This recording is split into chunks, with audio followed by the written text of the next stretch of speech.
কুরআনুল কারীম থেকে আমি একটি সূরা তিলাওয়াত করেছি। আমরা সকলে এই সূরাটি প্রায় সকলেরই মুখস্থ, অত্যন্ত কমন একটি সূরা।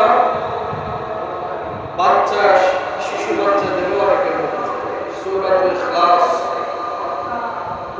কিন্তু এই সূরার মাহাত্ম্য, এই সূরার মর্যাদা, এই সূরার তাৎপর্য সম্পর্কে আমরা অনেকে অবগত নয়, আমরা অনেকে জানি না।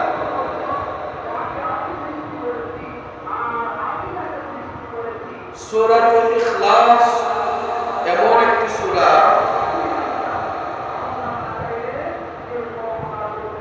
যে সূরাকে সূরাতুল ইখলাস, সূরাতুত তাওহীদ, সূরাতুত তাফরীদ বিভিন্ন নামে নামকরণ করা হয়েছে।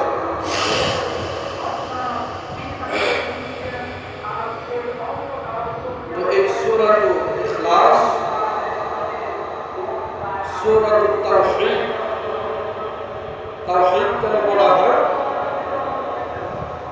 তাওহীদের ইসতিলাহ পারিভাষিক সংজ্ঞার অর্থ হচ্ছে আল্লাহকে একত্ববাদ হিসাবে স্বীকার করা, আল্লাহ পাক রব্বুল আলামিনকে এক আল্লাহ হিসাবে মেনে নেওয়া, স্বীকার করার নামই হচ্ছে তাওহীদ। আল্লাহকে এক, তার সমকক্ষ কেউ নেই, এই বিশ্বাস করার নামই হচ্ছে তাওহীদ। এই জন্য এই সূরা এমন একটি সূরা, এই সূরার মধ্যে ছোট্ট সূরা, এর মধ্যে আল্লাহ পাক রব্বুল আলামিন নিজের পরিচয় তুলে ধরেছেন। সুবহানাল্লাহ বলি স্বয়ং সমগ্র ভূমণ্ডলকে যিনি সৃষ্টি করেছেন, কোন বলে যিনি সৃষ্টি করেন, সেই আল্লাহ পাক রব্বুল আলামিন নিজের পরিচয় তুলে ধরেছেন ছোট্ট একটি সূরার মধ্যে, সূরাতুল ইখলাসের মধ্যে। তো সেই আল্লাহ তাআলার পরিচয় আমরা জানতে চাই কি চাই না?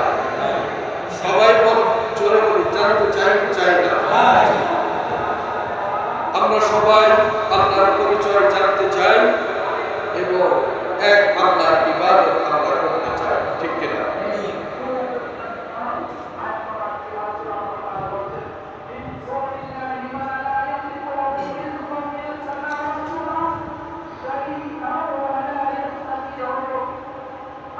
এই সূরাটি নাযিল হওয়ার প্রেক্ষাপট চারটি। শানে নজুল মানে কি কারণে এই সূরাটি নাযিল হয়েছে, আল্লাহ তাআলা কেন নিজের পরিচয় কোরআনুল কারীমের মধ্যে তুলে ধরেছেন। প্রত্যেকটি আয়াত, প্রত্যেকটি সূরা নাযিল হওয়ার পেছনে একটি কারণ থাকে, যে কারণে আরবিতে বলা হয় শানে নজুল। তো এই সূরাটির শানে নজুল রয়েছে, সূরাটির শানে নজুল রয়েছে যে হযরত উবাই ইবনে কাব রাদিয়াল্লাহু তাআলা আনহু বলেন, সূরাটির শানে নজুল তিনি করেছেন। এই ব্যাপারে তিরমিজি শরীফ, হাকিম শরীফ, এরপরে কাসির গ্রন্থের মধ্যে এর শানে নজুল এসেছে। উবাই ইবনে কাব রাদিয়াল্লাহু আনহু বলেছেন, মক্কার কিছু মুশরিকগণ নবী করিম সাল্লাল্লাহু তাআলা আলাইহি ওয়াসাল্লামের দরবারে আসলেন এবং রাসূল আকরাম সাল্লাল্লাহু আলাইহি ওয়াসাল্লামকে জিজ্ঞেস করলেন, আপনি যে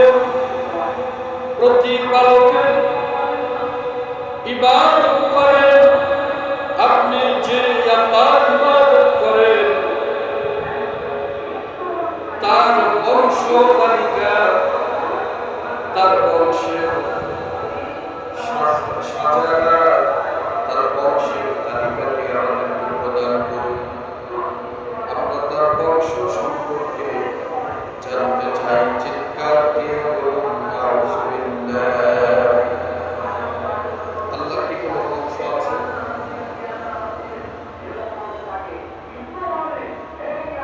মুশরিকগণ মক্কার মূর্তি পূজক যারা ছিল, যারা মূর্তি পূজা করত, এই মুশরিকরা রাসূল আকরাম সাল্লাল্লাহু আলাইহি ওয়াসাল্লামকে প্রশ্ন করলেন যে আল্লাহর বংশ তালিকাটি আমাদেরকে প্রদান করুন, আমরা আল্লাহর বংশ পরিচয় দেখতে চাই। তখন এই সূরাটি আল্লাহ রাব্বুল আলামিন নাযিল করেন। সুবহানাল্লাহ বলি সবাই। এরপরে দ্বিতীয় নম্বরে এসেছে হযরত আব্দুল্লাহ ইবনে আব্বাস রাদিয়াল্লাহু তাআলা বলেন, একবার ইহুদি নবী করিম সাল্লাল্লাহু আলাইহি ওয়াসাল্লাম এর নিকটে আগমন করল এবং প্রশ্ন করল, তোমাকে যে যিনি নবী রূপে পাঠিয়েছেন তার পরিচয় দাও, আমরা ঈমান আনবো, তার উপরে আমরা বিশ্বাস করব, তার ইবাদত করব। তখনই এই সূরাটি আল্লাহ রাব্বুল আলামিন নাযিল করে দেন। সুবহানাল্লাহ। কুরআন কারীমের তাফসীর করতেছে, তো তাফসীরের শুরুই হচ্ছে একটি সূরা কোন বিষয়ের উপর নাযিল হয়েছে, শানে রাসূল, সেই বিষয়টা আগে বলা। কষ্ট হচ্ছে বাবা? না। কুরআন কারীম এমন একটি কিতাব যা শুনলে আমাদের কলবের মধ্যে আল্লাহ নূর জারি করে দেয়। সুবহানাল্লাহ। বন্ধুগণ আমার, 3 নম্বরে এসেছে হযরত আনাস রাদিয়াল্লাহু তাআলা আনহু বর্ণনা করেছেন, খায়বারের ইহুদিগণ বলল, খায়বারের ইহুদিগণ নবী করিম সাল্লাল্লাহু আলাইহি ওয়াসাল্লামকে প্রশ্ন করলেন, আল্লাহ তাআলা আমাকে সৃষ্টি করেছে মাটি দিয়ে, ইবলিসকে সৃষ্টি করেছে, জিন জাতিকে সৃষ্টি করেছে আগুন দিয়ে, এবং জমিনকে সৃষ্টি করেছে, আমরা যে জমিনে বসবাস করি এই জমিনকে আল্লাহ সৃষ্টি করেছে সমুদ্রের ফেনা দিয়ে। প্রথমে আল্লাহ সাগর মহাসমুদ্র সৃষ্টি করেছিলেন, সেই সমুদ্রকে আল্লাহ ঢেউয়ে ঢেউয়ে যে ফেনা হয়েছে, ওই ফেনাগুলি আস্তে আস্তে জমিন হয়ে গেছে। সুবহানাল্লাহ। ইহুদিরা প্রশ্ন করতেছে যে আদমকে সৃষ্টি করলেন আল্লাহ মাটি দিয়ে, জিন জাতিকে সৃষ্টি করলেন আগুন দিয়ে, জমিনকে সৃষ্টি করলেন পানি দিয়ে, এবং ফেরেশতাকে সৃষ্টি করলেন আল্লাহ নূর দিয়ে। তো আল্লাহ পাক রব্বুল আলামিন সে কিসের সৃষ্টি বা সে কি দিয়ে সৃষ্টি হয়েছে? নাউজুবিল্লাহ। তাদের বিশ্বাস যে আল্লাহ সৃষ্টি হয়েছে। তখন আল্লাহ পাক রব্বুল আলামিন এই আয়াতটি, এই সূরাটি অবতীর্ণ করেন। এরপরে 4 নম্বরে এসেছে হযরত আতা রাদিয়াল্লাহু তাআলা বর্ণনা করেছেন, নাজরান থেকে একদল ইহুদি এসে নবী করিম সাল্লাল্লাহু আলাইহি ওয়াসাল্লামকে বললেন, আপনি যে আল্লাহর ইবাদত করেন, যে আল্লাহ আপনি উপাসনা করে থাকেন, ওই আল্লাহ পাক রব্বুল আলামিন সে কিসের সৃষ্টি? স্বর্ণের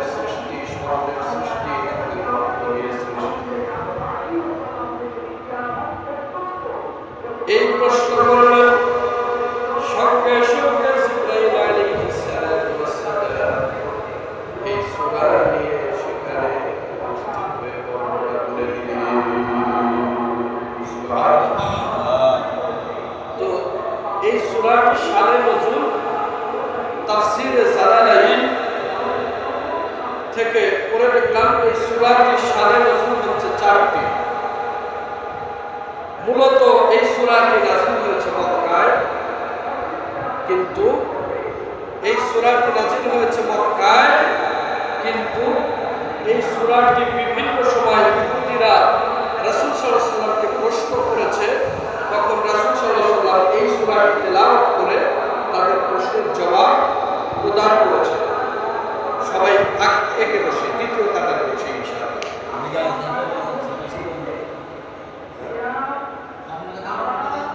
রাসূল আকরাম সাল্লাল্লাহু আলাইহি ওয়াসাল্লাম বলেছে যে যদি তোমরা সামনের কাতারে বসার মর্যাদা সম্পর্কে জানতা, সামনের কাতারে বসার ফজিলত সম্পর্কে যদি তোমরা জানতে, তাহলে সামনের কাতারে বসার জন্য তোমরা প্রতিযোগিতা করতে, লটারির ব্যবস্থা করতে, বা একজন বসেছে তাকে টান দিয়ে পিছনে ফেলে তুমি সামনে বসতে। এত ফজিলত আল্লাহ পাক রব্বুল আলামিন সামনের কাতারে রেখে দিয়েছে। সুবহানাল্লাহ।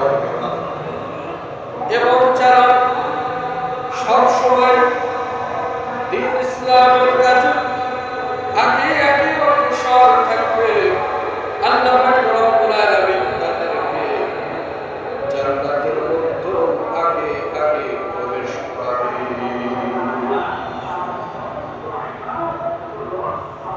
এই জন্য সামনের কাতারে বসা বিশাল ফজিলত আল্লাহ পাক রব্বুল আলামিন আমাদের জন্য রেখে দিয়েছে। সম্মানিত হাজিরিন, তো সূরাটি শানে নজুল আমি বললাম। এবার আল্লাহ পাক রব্বুল আলামিন এই সূরার মধ্যে কি বলে দিয়েছে, আমাদের জন্য কি বলেছে, তার পরিচয় তুলে ধরেছে।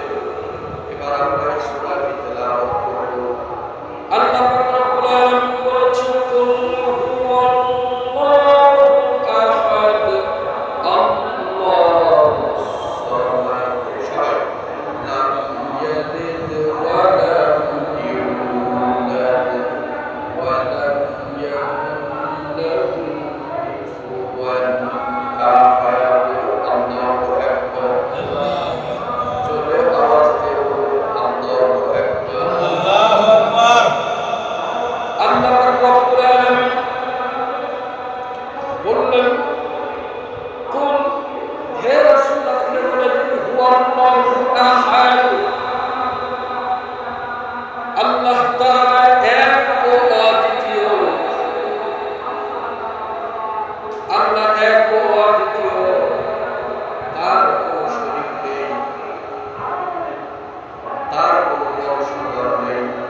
আল্লাহ একজন, একমাত্র, এক ও অদ্বিতীয়, তার কোনো বংশধর নেই, তার কোনো শরীক নেই। কারণ মক্কার মুশরিকরা বলেছেন যে হে রাসূল আপনি আপনার আল্লাহর বংশ তালিকা আমাদেরকে দিন। এই জন্য আল্লাহ বলেছে হুয়াল্লাহু আহাদ, যে আল্লাহ এক অদ্বিতীয়, তার কোনো বংশধর নেই। এরপরে আল্লাহ বলে দিয়েছেন আল্লাহুস সামাদ, আল্লাহ কারো মুখাপেক্ষী নয়। পৃথিবীর সকল মানব জাতি, হিন্দু, বৌদ্ধ, খ্রিস্টান, ইহুদি, নাসরানা, মুসলিম অথবা শিখ, যে ধর্মের যেই জীবন ব্যবস্থাকে গ্রহণ করে নিক না কেন, আল্লাহ পাক রব্বুল আলামিন কারো মুখাপেক্ষী নয়। পৃথিবীর সকল মাখলুক আল্লাহ পাক রব্বুল আলামিনের মুখাপেক্ষী। সুবহানাল্লাহ। ইমানের একটি বিষয়, একটি পিঁপড়া তাকে রিজিক দেয় কে? আল্লাহ। আপনাদের আওয়াজে আমি খুশি হলাম না, আরো জোরে বলি, পিঁপড়ার রিজিক দেয় কে? আল্লাহ। পৃথিবীতে যত মাখলুক আল্লাহ সৃষ্টি করেছে, সকলের রিজিক দেওয়া হচ্ছে আল্লাহ। কিন্তু আল্লাহ তাআলা কারো মুখাপেক্ষী নয়। আল্লাহ তাআলাকে সে কারো মুখাপেক্ষী নয়, সকলেই তার মুখাপেক্ষী। এরপরে আল্লাহ পাক রব্বুল আলামিন বলেছেন লাম ইয়ালিদ ওয়া লাম ইউলাদ। আল্লাহ পাক রব্বুল আলামিন বললেন লাম ইয়ালিদ, আল্লাহ তাআলা কেউ জন্ম দেয় নাই, আল্লাহ কারো থেকে জন্ম দেয় নাই, এবং আল্লাহ পাক রব্বুল আলামিন নিজে কাউকে জন্ম দেয় নাই। সুবহানাল্লাহ। আল্লাহ পাক রব্বুল আলামিন কাউকে জন্ম দেয় নাই এবং সে কাউকে থেকে জন্ম নেয় নাই, এটাই হচ্ছে আল্লাহর পরিচয়। এরপরে আল্লাহ তাআলা চতুর্থ নম্বর আয়াতে বললেন ওয়ালাম ইয়াকুন লাহু কুফুওয়ান আহাদ। আল্লাহু আকবার, আল্লাহু আকবার। আল্লাহ রাব্বুল আলামিন চতুর্থ নম্বর আয়াতে বললেন যে আল্লাহ তাআলার সমকক্ষ আর পৃথিবীর জমিনে নয়, শুধু গোটা আলামে আল্লাহর সমকক্ষ কেউ নেই। আল্লাহু আকবার। আল্লাহর সমকক্ষ কেউ আছে না, এই বিশ্বাসকে আমাকে করি।